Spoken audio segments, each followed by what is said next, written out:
Hey, y'all. Welcome to Down Ballot Banter, the podcast that puts the spotlight on local elections and what local government actually means for you. I'm Monét Noel Marshall. And I am Quay Weston. Yeah, you are. Local elections are extremely important, and we're on a mission to learn together and to break down local politics in a way that makes sense to us and doesn't require us to be experts. Because we are not. Hello. So whether you're a seasoned voter or this is your first opportunity, we've got the insights and information to keep you informed and engaged. Because when it comes to building new worlds, all of our inputs matter. Yes. So if you're ready to learn with us, let's go.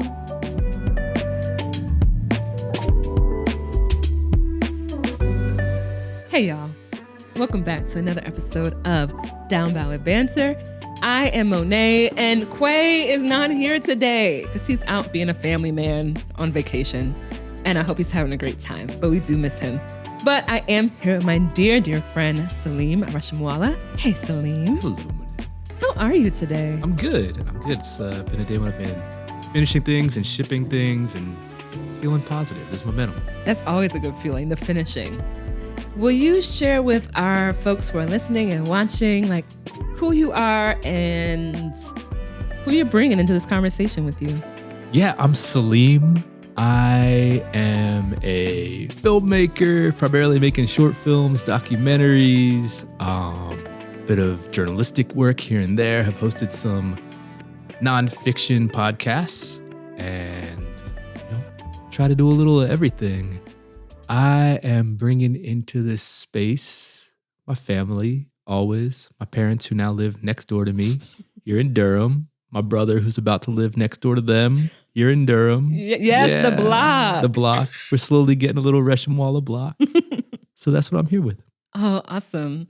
So I know Saleem. We've collaborated on projects. We also have a practice called a CBQ, which is a chicken biscuit quarterly. Yes. Where we get a chicken biscuit.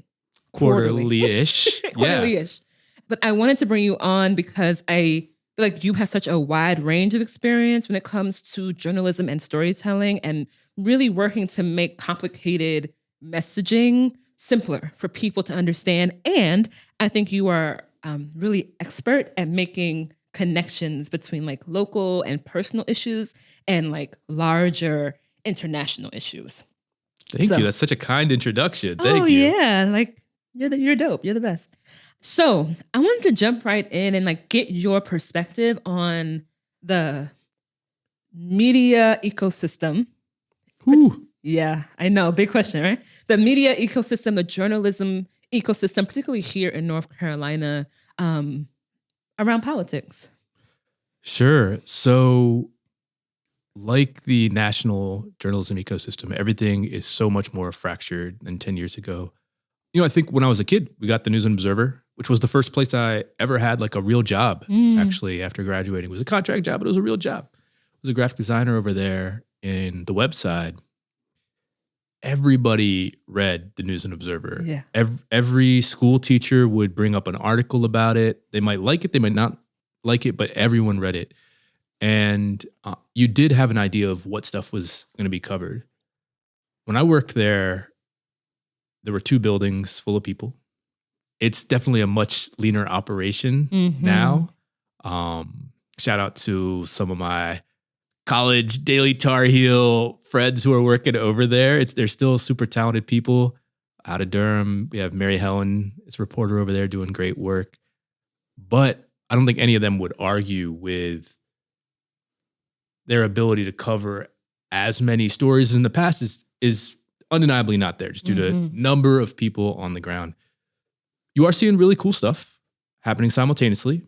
Justin Laidlaw writes for a while, wrote a weekly newsletter, got picked up by the Indy to write for them. So it's fractured, and I think you have to constantly reevaluate what sources are giving you what. I was recently chatting with someone about the Indy, and they said the question now for an alt weekly is alternative to what? And there's a few meanings to that. You might think of that politically alternative to what, or you might even think there's not as much competition in the space. So sometimes the Indie Week in the past has always had reporting and has shifted quite a bit here and there as to what it covers. But in North Carolina right now, an independent alt weekly might also be doing some important coverage, like beat coverage of stuff that before their main job might have been viewed, at least publicly, as giving an alternative opinion on it, or in the most positive sense, an alternative viewpoint. Yeah. Whereas now you might be the only one. You might be the only one. And so you might have, even Justin going to these city councils every week was one of very few people doing that, where it used to be a lot of people so let's say that in the past, you had a certain number of reporters there. There might be a major story. They all land on that. Or after some meetings, they might have slightly different takes on what the most important thing was. Whereas now, again, this is not at all to slight anybody doing that work right now of attending a city council meeting. I was part of like a group for a while where we used to all go together and we just hang out and draw and take notes on city council meetings. Anybody who's doing that on the regular right now is like a superhero. Yeah. So I definitely don't mean this to fault anyone involved, but I think everyone would agree that it's a more fractured ecosystem. And I think because of that, you might have certain news outlets that were larger teams before, where when you kind of look beneath the hood and see what's going on, they're just 3 or 4 people. Right. And so it makes it more important to know who those folks are and who their standards are, or what their standards are, because there's not as much of an institutional memory sometimes. Benefits to that at times as well. Yeah. For sure. Sometimes you gotta do something new. Yeah. And there's some stuff that, like maybe in the past was not covered so well, and the fresh voice is really like what we need there. Yeah. But at the same time, it just means that what an institution is can change so dramatically when it's a very small group of people. So, you'll hear people be like, oh, I don't trust that publication or this. And you say, why? And they're like, justifiably, they published this article that was messed up about, this person I know it was untrue, talking about whatever organization it might be. Yeah. Because of the rate of turnover right now, it might be that no person that was involved even tangentially works at that place anymore. Yeah. So it's really good to keep checking in. It's it's really challenging to have long-term continuity when there is this much turnover and shifting and changing. But I think there is something that every large media institution is made of people, right? So flaws, beautiful things, all of that, right? Yeah. You can't really make a blanket statement about anything that has hundreds of people working there. Truly.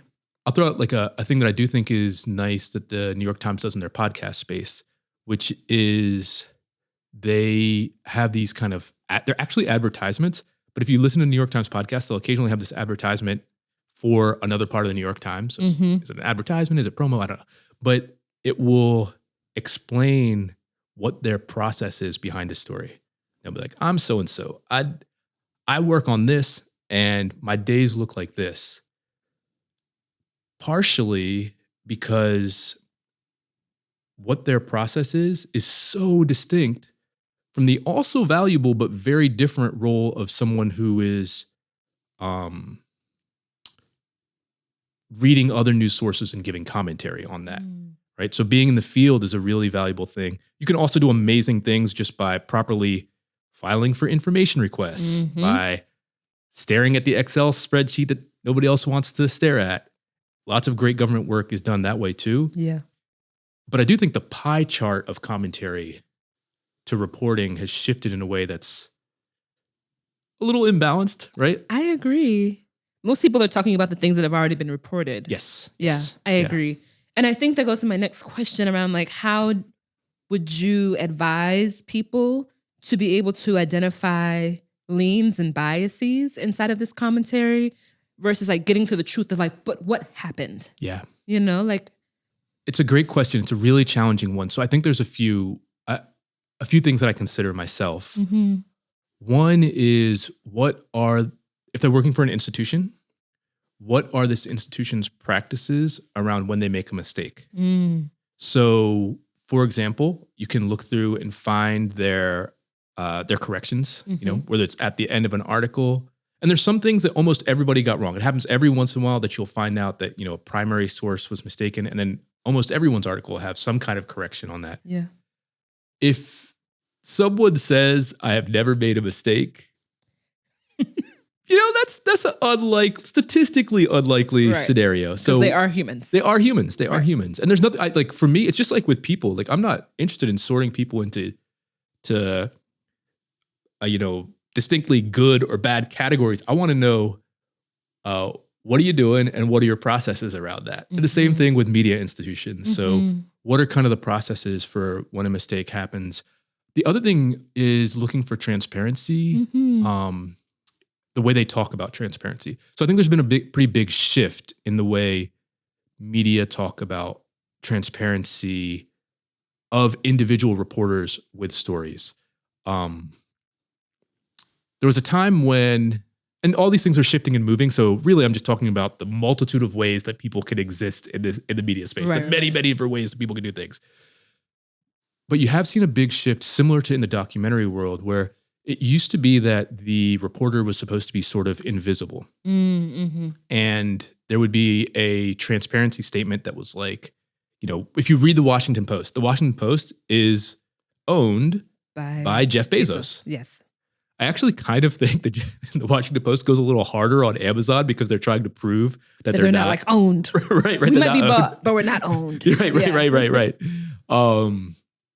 But so they'll just say that anytime they mention anything to do with Amazon, anything to do with Jeff Bezos, they'll say like the Washington Post is owned by so-and-so. That's like a very strong traditional disclaimer. I think it's a really good sign. It's weird because some people are hesitant to use those disclaimers because you feel like, oh, people won't trust my story if you see that up front. But I think the opposite, if somebody says, oh, I have a relationship to this in the way that the Washington Post does, that makes me say like, oh, cool, they're at least telling me what's up. My guard is up for sure, but I trust them as a source, right? It's like if somebody says, hey, I'm an alcoholic, I'd rather not be around alcohol. You're like, you're not judging them for their situation. It's like, cool, it's like, cool, let me help you out. I'll keep that in mind when we make decisions. It's a similar thing, like, oh, there might be this tendency, keep an eye on it, It's not a positive or a negative, it's just a process. Yeah. So for me, kind of knowing folks in the local media scene, and even in just what we're doing right now, right? On the way in here, I was talking about all the different Kickstarter videos I've done. If I tried to not talk about in my work anything that was related to anybody who's ever given me money, you're like, I can't talk about. It's a little silly. So I worked at the New York Times for like a 4-month project. I had to turn in everybody who'd given me money over the last 3 years. Wow. And it was really funny because it was like, oh, this company, I guess I'm going to put this $50 that this person gave me for this photo of their event that was kind of on the love with a trade for, it's like, but I just put everything in there. I think it's great that they required me to do that. On the local level, I've been having a lot of conversations with, I have a few journalists I meet up with every Friday and we chat things out. And one of the things we've been talking a lot about is transparency and disclosure. And these conversations are really valuable because they make me, even though I'm not actively weekly putting out stories at the moment, they make me wonder, what would I do in that situation, right? So it's unreasonable to expect that someone who is an active member of Durham society and is reporting on it will never have some kind of bias, right? It's silly. I mean, they'd have to like sit at home and only order things from out of town on Amazon. You know what I'm saying? Like, that's not the way we want people to live. No. So, one thing that has shifted, or one thing that I'm seeing more of, is in a story, I want to know the relationship of the writer to the subject. And once I know that relationship, it might even be a plus. Right. Like if you have a deeper knowledge, you know what's going on. Yeah. Totally. Yeah. If you wrote a 10-page article about a close relative of yours and it was a positive story about their life, I would totally be into that. It would be super weird if you didn't tell me that was your mom. Right. but we just, no relation. We happen to have the same name and the same face. But it's so much more interesting if you do. And so I think people can do that a lot more locally. So these are like, I bring that up to speak on the ecosystem, which you were originally asking me about, because I think we're having to make all these little adjustments to be able to work outside of just having like these institutions that formerly had so many resources in the relative sense to resources to spare in coverage. And so now if we don't let people write about things where they're quote unquote biased on, we just won't have enough. It's so many fewer people writing, you know? I hear that. Yeah, that makes so much sense. And I think that's so helpful because I think sometimes in journalism, like I would not consider what I'm doing journalism, right? I'm just like, I don't know. I'm just telling stories and talking to my friends and talking to people I know. But I think there's something about like that you have to be ordained in a particular way, trained in a particular way. And there's like a subjectiveness that you need to be able to bring to the subject, or else you're just talking. Like you're just telling, you know, it's like that is how you become a like journalist TM. And I think what I'm hearing from you is like, actually, no, because we don't have those spaces anymore that are doing that sort of journal. Like we do, yes, but they're not covering Martin County. They're not covering Cabarrus County, you know, in the same way. Right. So we actually do need people who have that like deeper, intimate connection. Let's figure out how to name that and be transparent about our relationships in these spaces. But we need people to show up and be like, I am talking about my community. And let me tell you how I know about these things. And just to piggyback off that, I think both things can be true, that there is a need for us to operate outside of these institutions that don't exist. We, by definition, can't operate in an institution that no longer has the resources. There's nothing to operate with. Right. At the same time, we can still look to those folks for best practices. We can still, you know, try and find a reporter who's experienced in an area. Like I've learned crazy amounts from reporters who have been doing a beat for years. And I was doing some work on implicit bias and talking to researchers of color about what they wanted people to know about implicit bias. I talked to a reporter who had been working on the issue for years. Was not the same angle I was taking, but they, in 5 minutes, no exaggeration, were able to tell me all the scientists I should be speaking to, save me days of just making random cold calls. So I don't mean it at all ever to diminish the knowledge that comes with it. We're finding ways to work outside of the institutions, partially by necessity in circumstance, but we can still try and find ways to reach out to those folks. I think there's, you know, a lot of organizations that are starting to, I really should have written down the names of some of these, but maybe you could, we can throw it in the show notes. Yeah. There's a few organizations that are actually looking to be more experimental in news. Like when people hear future of news, they think like, oh, this somehow involves interneting harder, like teching more. But it could also be, hey, what's it look like to have a fact check documentary poem in your alt weekly? What processes of journalism? Fact checkers are awesome. And people you'll occasionally work with a fact checker who has been, you know, doing this gig for years. And you know, people always talk negatively about having to go through fact check. Like it is a pain, you know, but I love it. Those people help me avoid making terrible mistakes sometimes. And they have processes that, you know, they know to check things that other folks might not check. Yeah. And so what I'm very curious about in news and media locally is, are there ways to connect some of these people who are doing really cool things in their own communities to processes? I'm not saying it's necessary all the time. I'm just curious, like an interesting thing to do with funding would be like centralize some fact checking. You know, I was working on a story. It was a heartbreaker. We worked on a story for a very long time, me and a producer. And I can't give specific details of the story. Yeah. But we found out once we were very close to publishing, what was a really cool, fun story, there was a fact checker who made me keep asking questions about this person's military experience. And I honestly, a part of me was like, I feel rude at this point. And They weren't. it was not what they said it was, Ooh. you know? And so we ended up not running the story, and it would have been terrible for the organization as well if the story Yeah. had been run and it had been found out that this wasn't true. And now I always ask that stuff. So I'm very curious, you know, with how can we integrate just as much knowledge and good processes as possible and make that available to folks who are maybe doing work and have come up in a way that's like outside of these institutions around journalism. Mm-hmm. I know that's something that you're experimenting with. You have a project that you've been working on. Yeah, I've got a few things. So I've wanted to do my October project. Mm-hmm.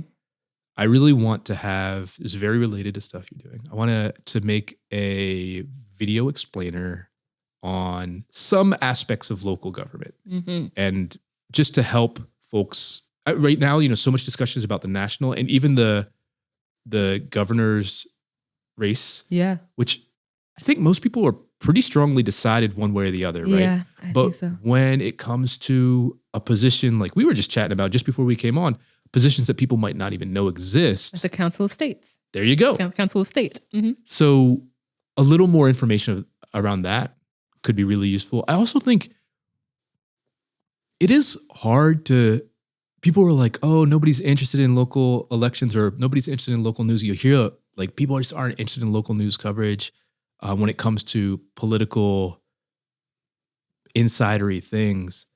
It's just hard to be interested in things when you don't have enough kind of pegs to hook that knowledge to. Yeah.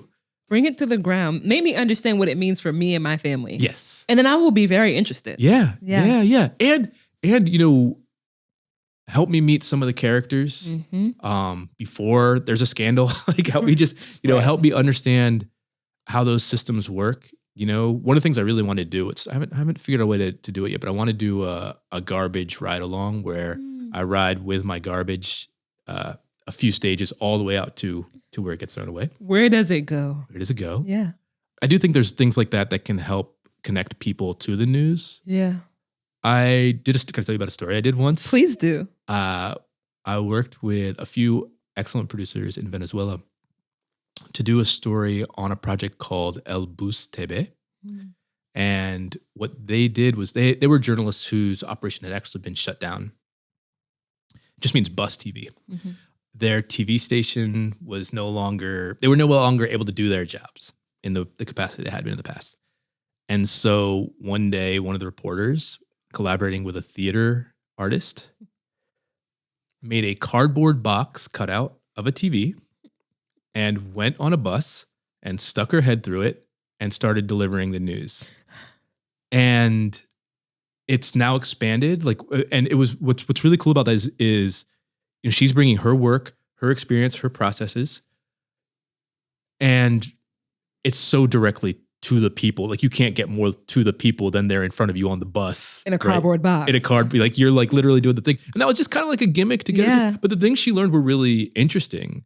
So, you know, some of the things they told me were they found that they had to make some deals to be able to do it. So one of their deals was giving sports information because the bus drivers couldn't really get sports news during the day. So it wasn't so much for the people on the bus. It was so the drivers would let them be on the bus. Yeah. They found that they had to make their news hyper local Mm-hmm. and extremely hyper local. Like literally, we're riding past this movie theater. Here's some of the movies that are playing. Oh. Here's what's happening in national, Uh-huh. it just really hitting people with what they want to know. And then they'd have people ask them questions immediately. And they'd have to figure out whether or not they had the answer. And it's all really real when, That's so cool. yeah, the cardboard TV made it more of a real interaction, you know?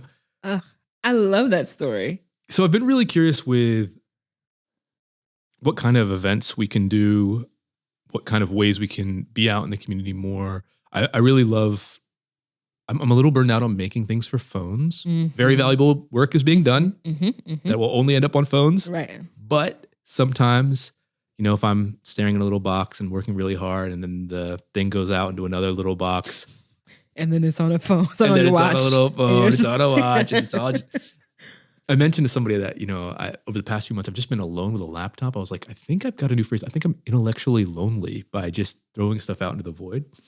But I'm very interested in projection.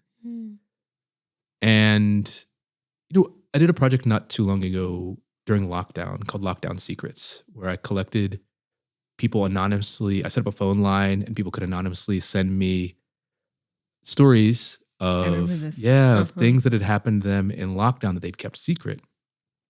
And so me and John Law, excellent local filmmaker. Shout out to John Law. He's also a local everything as well. And he has an amazing voice. Yes. So, put him on all your podcasts. So we made a short film that illustrated all their secrets and projected it at a dance party. And it was just at a dance party in the background. And it became this really beautiful thing for me because some of the people who had sent me secrets kind of revealed themselves at the party. Because you didn't know who they were. I didn't know who they were. I had some suspicions here and there, but I didn't know. And I've been really curious about how can we get news into the physical space around us. Many people right now are trying to figure out how to get people downtown, both in the literal downtown sense, but also figurative downtowns, which might just be the strip mall. That's just the third space. Yes, exactly. Like just out, whatever you could walk to or whatever. I know businesses are really struggling. A lot of them are trying to figure that out. And I'm really curious, are there ways to solve putting the news out in a way that makes people more lonely? Yeah. It doesn't feel like the complete solution. Yeah. I've talked to a lot of people who are kind of waking up, and I've talked to myself who, waking up occasionally and just seeing news of war first thing in the morning, and that being just a terrible way. I did a week last week. I literally wrote on a piece of paper a week without Instagram, Twitter, or Threads. I put it on a piece of paper and I took a picture of it and I made it my phone background just so I'd remind myself. Don't go on here. Don't go there.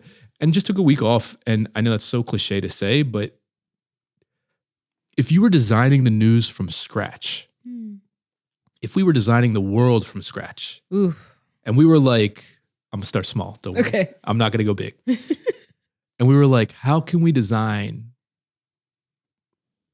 the morning information? I don't think we would just spontaneously be like, let's make a list of the worst and most statistically improbable events and have everyone read that first thing when they wake up now it might be before you greet your family. Right. That's just not necessarily, I can't imagine us starting that way. Yeah. It makes me think, I've had this idea of doing a people's dinner. Or people's dinner. So I also feel like the ways that we for people who have the access to go to city council meetings, even those feel inaccessible. Yes. I'm like, this is at dinner time. You got to sit here and be quiet. There's no childcare. There's no food.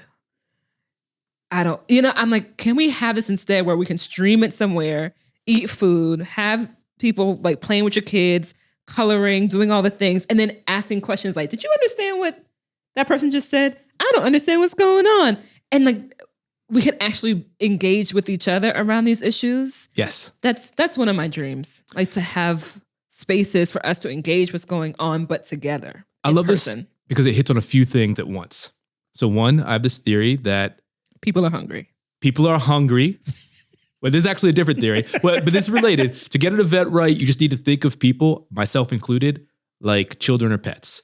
Is everyone well rested? Right. Is everyone taking whatever caffeine or other medicine they need to make sure that their day is okay? Have they had enough food, and have they had enough time to run around and play?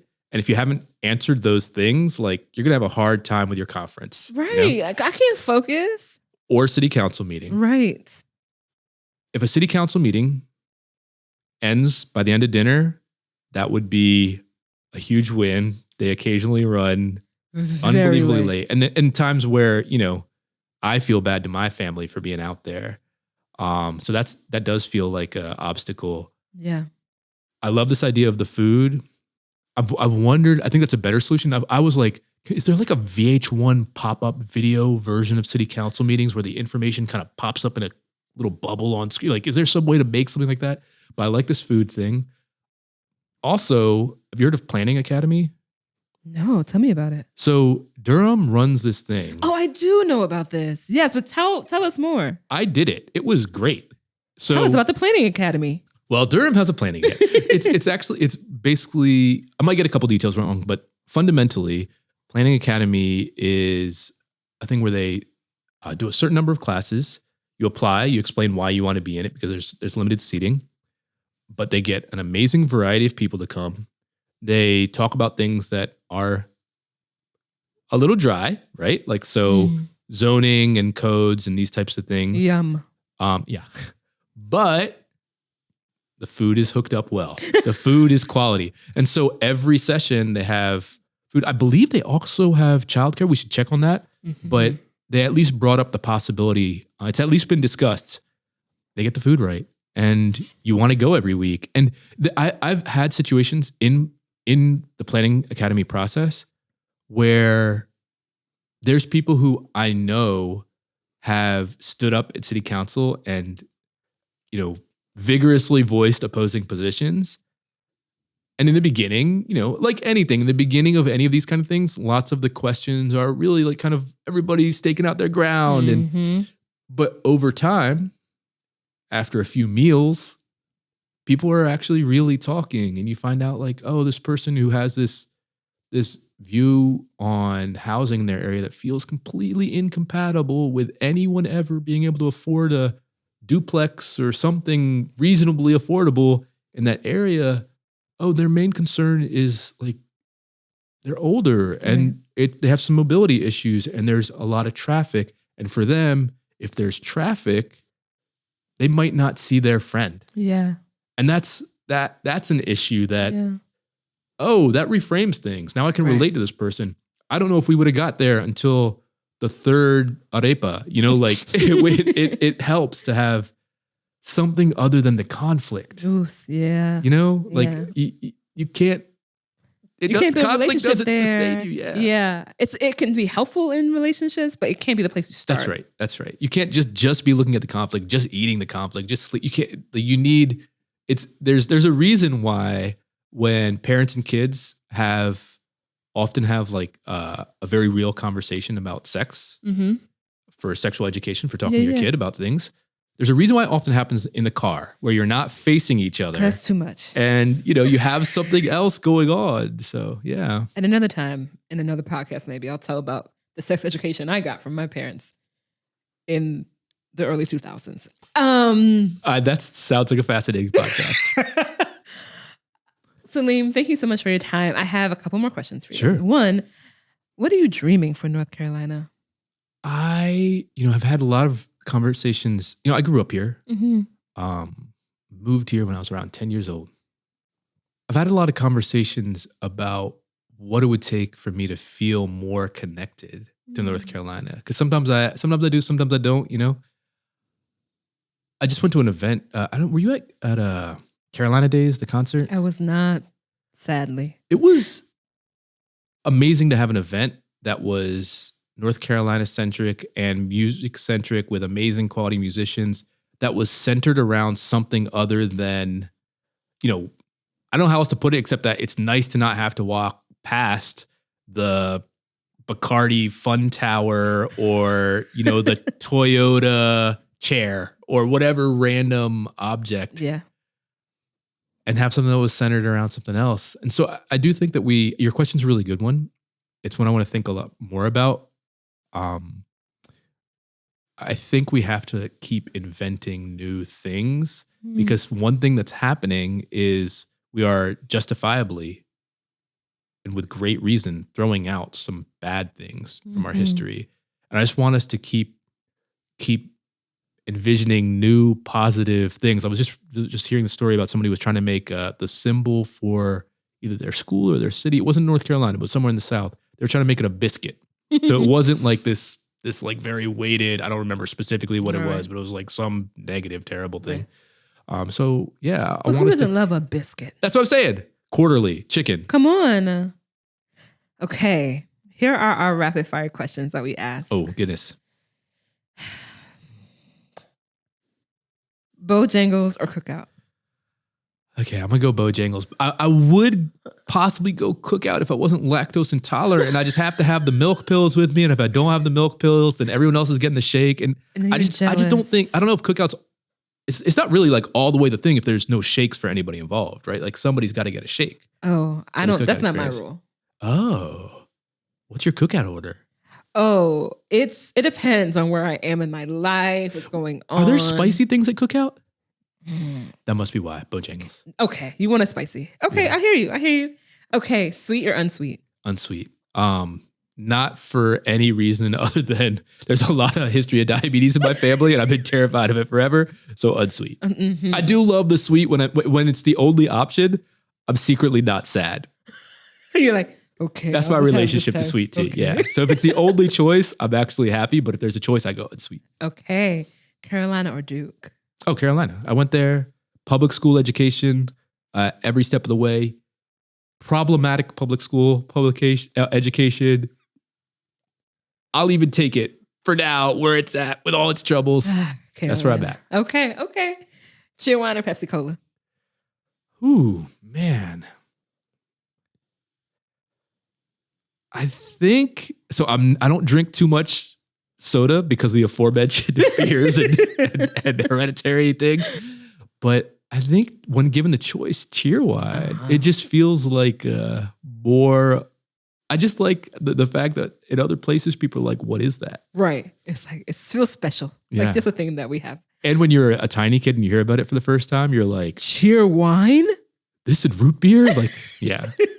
Okay, last one. Who is your favorite North Carolina artist, living or past? This is so hard. My favorite North Carolina. I wish I'd known so I could really think about this. This is such a tricky question. Oh my gosh. You know, I'm just going to answer really honestly. Okay. But this is just top of mind. Okay. This is going to seem completely absurd to most people.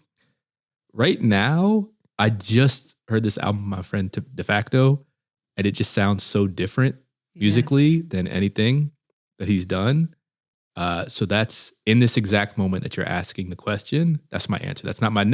I'm not saying he's not. I'm not saying, you know, like, don't come at me. Don't come at me. As someone who has a lot of artist friends, that was a lot of pressure for you. It is. It's I wouldn't be able to answer this question either. It's a lot of pressure. So it's fine. It's fine. Shout out to De Facto. Shout out to De Facto. Yeah. Saleem, thank you so much for your time. Thank you for having me. We are excited about everything that you make. And as soon as you make it, we will be excited to share it with all of our audience, all of our people. So please make sure you share it. And y'all, check out Saleem. He does all the things. Go to his website. We're going to drop because he's really being humble about who he is.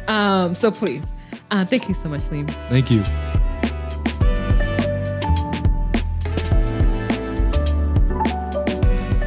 Thanks for tuning in to Down Ballot Banter. We hope y'all enjoy diving into the tentacular world of local politics with us. Yeah, and don't forget, this podcast is an extension of Monét's beautiful dream, the Down Ballot Brunch, where there are 3 simple steps: is to eat, have a conversation, and to act. That's right. Have a conversation using this podcast episode, the Down Ballot Brunch chat guide, or your own prompts. Write a note to an elected official on a Down Ballot Brunch postcard. Share quotes from your convo on social media, with consent, of course. Or text 3 friends about their voting plans and find out what matters to them. And if you're watching on YouTube, be sure to like, share, subscribe. If you're listening on other platforms, be sure to rate and review. Share it with your people. Until next time, stay informed, stay engaged, and keep up with the Down Ballot Banter.